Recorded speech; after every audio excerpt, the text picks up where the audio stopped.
Welcome back to Let's Do Lunch, the show where we ask questions that really shouldn't be asked, and it's all secretly just a ploy for me to get free food from local businesses. I'm Matt Banner, and today I'm here with Professor at Iowa State, Steve Butler. How are you doing, Steve? Woo, doing great. How are you? Doing good. Do you want to put in like an applause track there?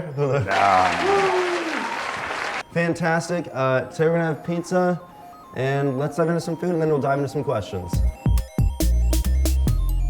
I do go off on a lot of tangents. It's why I'm such a good calculus teacher.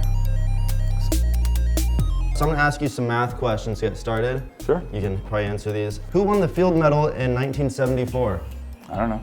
Okay. It was two people. If that makes it any easier. What city was Greek mathematician Euclid born in?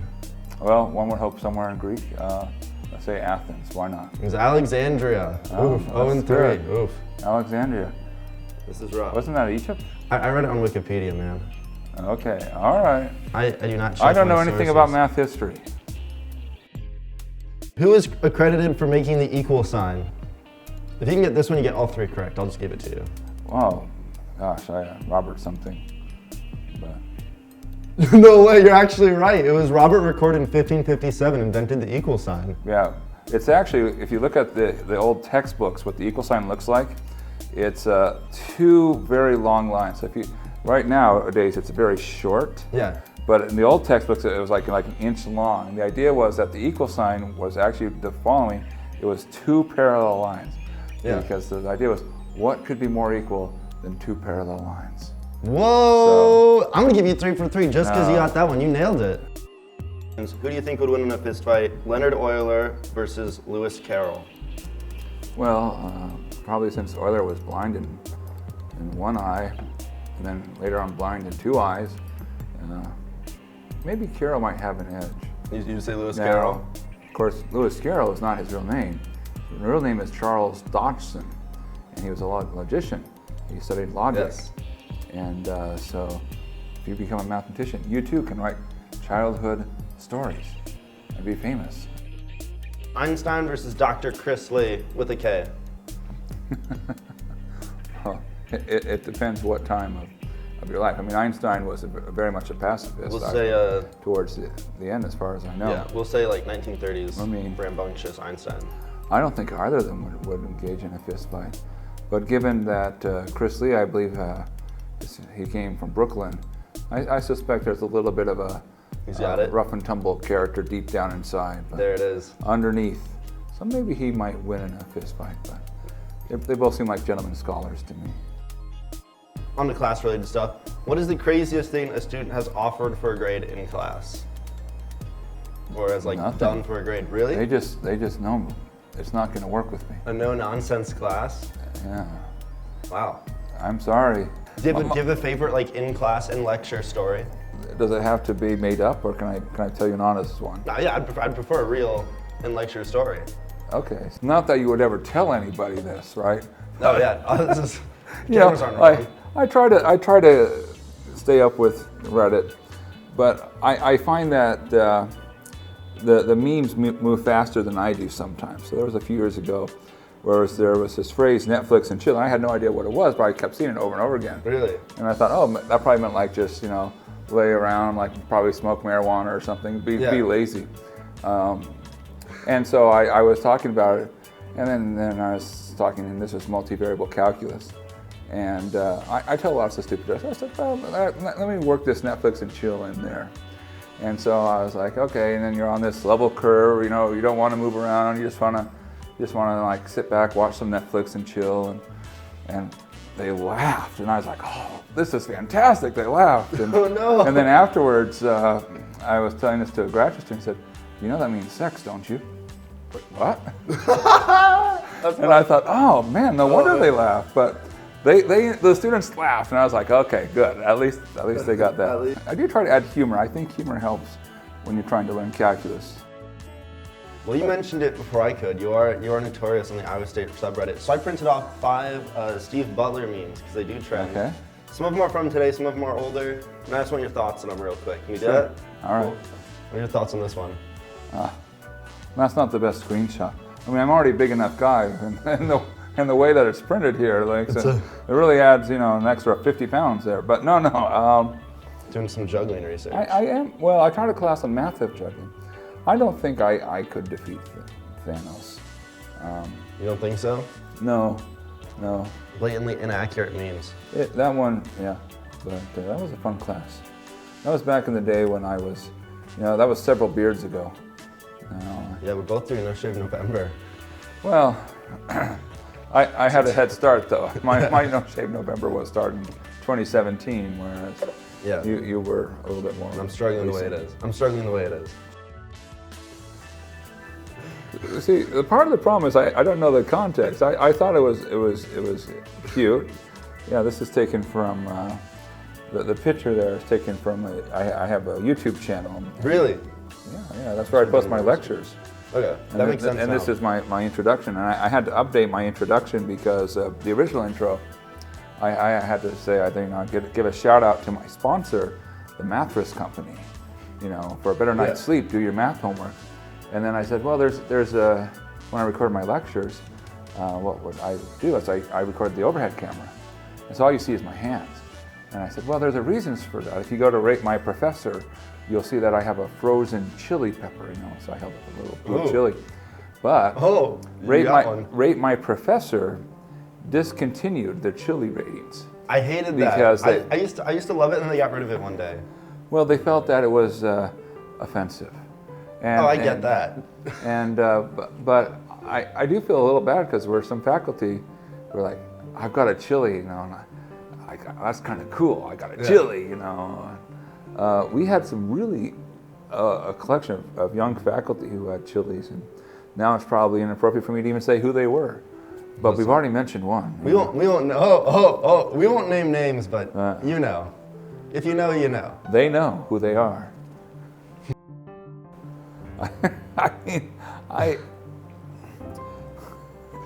This is an interesting situation. So, I think that's iCarly. I have no idea. I mean, again, I struggle because I don't know context, and I feel like I'm so old. It's like, who are these people? Yeah, this was just in relationship to the exam from yesterday, and for the first time this semester, I actually wrote some problems on the Calc 3 exam. And some students were like, oh, I'm going to study, I'm going to get my grade up. There's nothing he can ask me that will stump me. Yeah.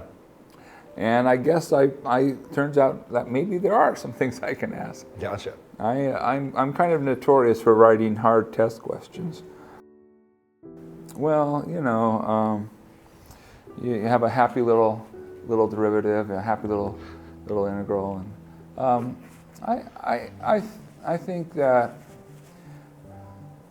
I'm not offended by it, for sure. You're not offended by it? I mean, I like to think sometimes people compare me, Bob Ross or Mr. Rogers, and then they take my test, and then they change my mind. You're just a destroyer of worlds. It's really easy to change their person's mind, just like take the test.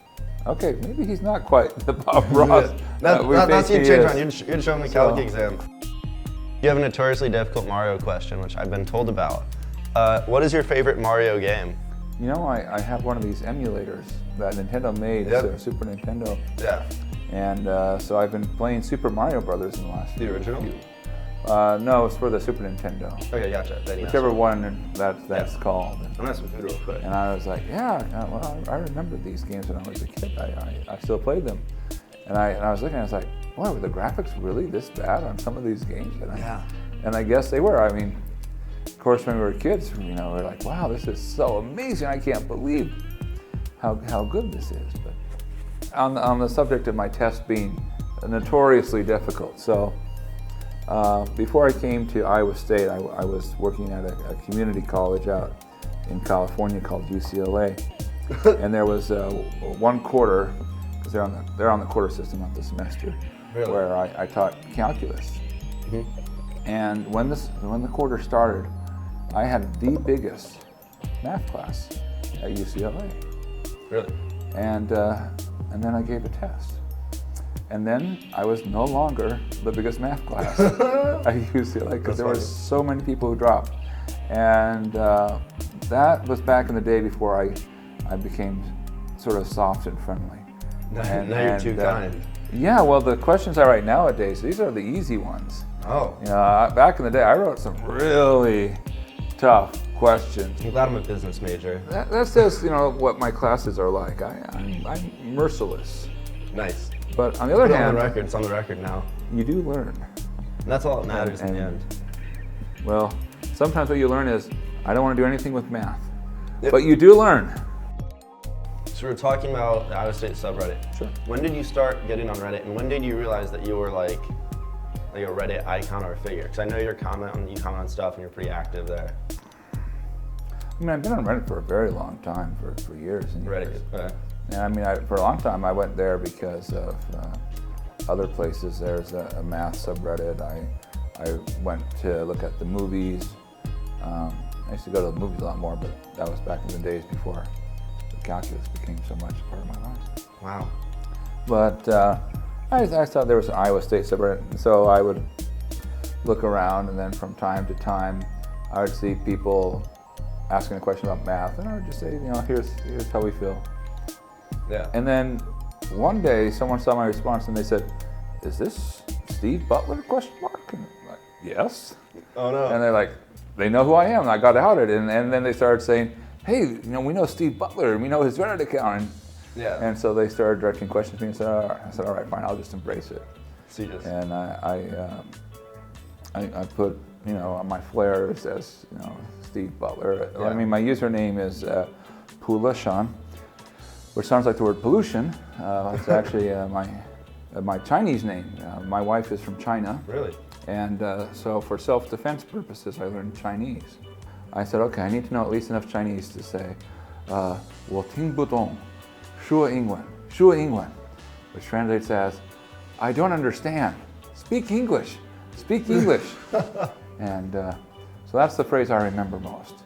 You know, I don't understand. I know little bits and pieces. 闭嘴. Just shut up in Mandarin. So that's you can use that one too. She might not like that though. Really quickly, what is your favorite meme that you've seen? Does one stick out? There was one which I thought was I actually have it taped to my door. Really? Which is, it's not a picture of me because I know what I look like. Is it? I mean, at the very least, I can point myself out when I look in the mirror. But there's the one where it's some images taken from the Jungle Book. Really? And it's this character reaching for Mowgli. You know, it's abstract mathematical concept, and then all of a sudden you see Baloo the bear opening the door, and then it says, Steve Butler soothing mathematical magic. You know? And I'm just like, yeah, that sounds good. I like that. Oh, is it? So that one's taped to my door. I thought it was gonna be the Halloween costume post. I've met her. Really? That one's so good. That one's so good. She's a very nice, and I had to ask if people knew what it was, and she said, no, they knew. They knew what it was. Yeah. Because the beard was so good. You go by Steve. Okay, Steve. Final question then. Sure. What is your key to success in life, in calculus? And is there anything you wanna say? Anything you wanna plug in the future? You know, there's a phrase I remember.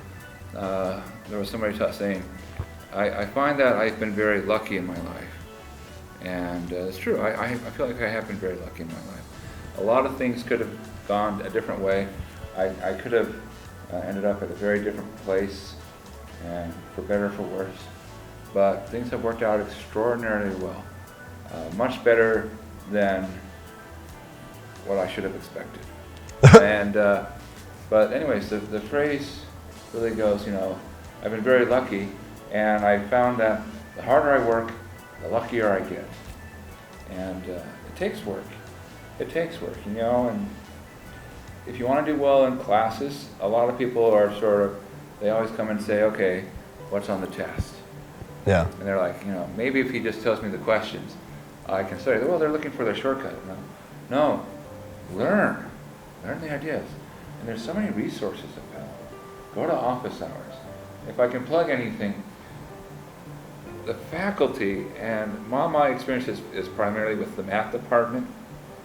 I think the same holds true across campus. There are so many resources. We put all our time into making these things available, and students don't use them. And we don't get frustrated necessarily that students do poorly. We get frustrated that students don't use the resources, and then they do poorly. And if you use what you have available, you're going to do fine. You pay for it anyways. Use your resources, work hard, work to learn. Awesome. What a fist pound? Was it? Okay. Boom, we'll zoom in. Awesome.